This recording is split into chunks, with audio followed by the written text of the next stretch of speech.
Bonjour à tous, c'est Mike de Kiravans. Je vais vous montrer comment utiliser notre siège pivotant double pour les Volkswagen T5 et T6 et donner quelques conseils d'entretien pour le garder en parfait état. Commençons donc.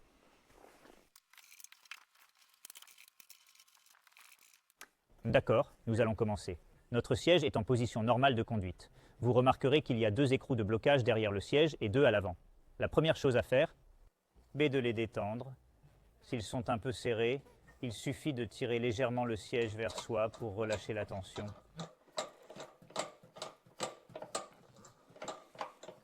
Lorsqu'ils sont complètement dévissés, vous pouvez tirer vers le haut à travers les petites encoches et ces petites goupilles ressortent, puis les faire pivoter de 90 degrés. Celui-ci est un peu serré. Je vais donc tirer le siège vers moi de quelques tours et dévisser celui-ci. Lorsqu'il se lèvera, tournez-le et il se bloquera en position haute. Même chose à l'avant. Il y a un peu plus de place pour les mains à l'avant, ce qui rend l'opération un peu plus rapide.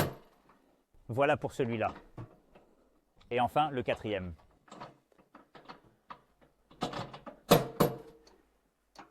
Et ça, c'est en position haute. Vous arrivez ensuite à l'arrière de la camionnette. La première chose à faire est de pousser l'ensemble vers le volant. Vous allez donc de l'avant et de l'autre côté, d'accord? Il ira donc jusqu'à ce qu'il n'aille plus loin. J'ai toujours le frein à main. J'ai mis la coudoir en position haute.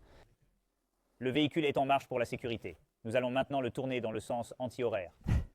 Nous avons donc simplement continué à pousser légèrement vers le pare-brise et tourner. Vous remarquerez qu'il touche juste le frein à main en tournant.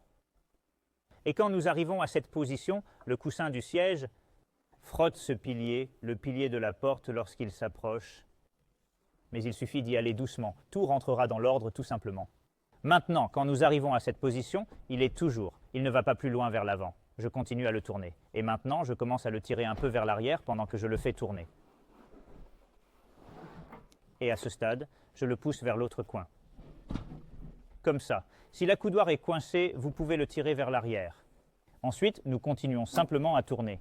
Là encore, la coudoir se coince un peu. D'accord, et c'est tout. Le siège a pivoté.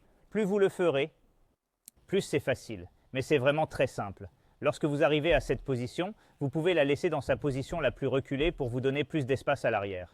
Ou si vous comptez vous installer pour un certain temps, vous pouvez le déplacer vers l'avant et remettre l'un de ces écrous de blocage et de le resserrer. Cela signifie qu'il est plus sûr, sinon il sera en quelque sorte assis sur son point de pivot. L'autre chose que vous pouvez faire, si vous voulez vous rapprocher un peu plus de l'arrière de la camionnette, vous pouvez le tirer jusqu'à cet endroit et il pourra toujours être utilisé de cette manière. D'accord? Voilà comment le faire pivoter. Et de le remettre en place.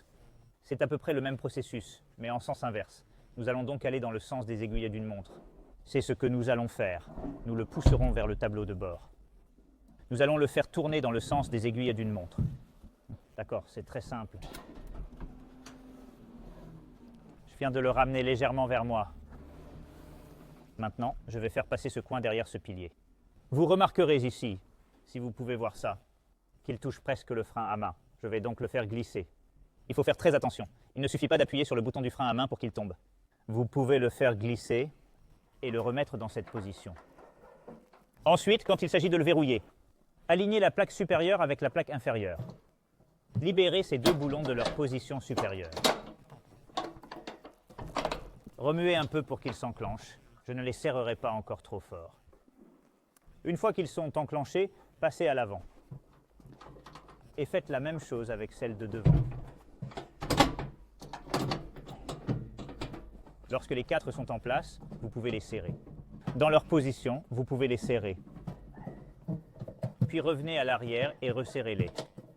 Il n'est pas nécessaire de serrer à fond. Serrer au doigt, c'est bien. Plus vous serrez, plus il sera difficile de le relâcher. Quand vous voudrez, tournez votre siège. C'est donc parfait. C'est solide comme un roc, pas de cliquetis. Une position très sûre. Et évidemment, vous avez toujours accès dans le siège double pour y ranger toutes les affaires dont vous avez besoin. Voilà donc un aperçu rapide de la façon de faire pivoter l'appareil. Il y a maintenant quelques conseils à donner en termes d'entretien. Il s'agit d'articles qui nécessitent très peu d'entretien. La seule chose que nous recommanderions de faire est probablement 1 ou 2 fois par an de vaporiser un peu d'huile. Huile légère sur les vis ici, pour éviter qu'elles ne se grippent, surtout si vous n'avez pas beaucoup utilisé votre pivot. L'autre chose que nous pouvons faire, pour qu'il tourne bien et librement, je vais le déverrouiller à nouveau. Ce que l'on peut voir, c'est que lorsque l'on commence à le faire glisser, vous pouvez voir que c'est notre couche de glissement. Il s'agit donc d'une couche de plastique à très faible friction. En théorie, elle devrait se déplacer très facilement. Mais il peut arriver qu'elle se salisse un peu ou qu'elle se charge de sable. Il faut donc la garder aussi propre que possible. L'autre chose que vous pouvez mettre là-dessus, c'est juste un peu de silicone en spray. D'accord ? Et cela aide à faire glisser les choses encore plus facilement. Vous n'en aurez peut-être pas besoin, mais plus le mouvement est fluide, plus il est facile. Voilà donc un aperçu rapide de notre double siège pivotant. Nous avons des options similaires pour d'autres fourgonnettes, donc le processus est assez semblable.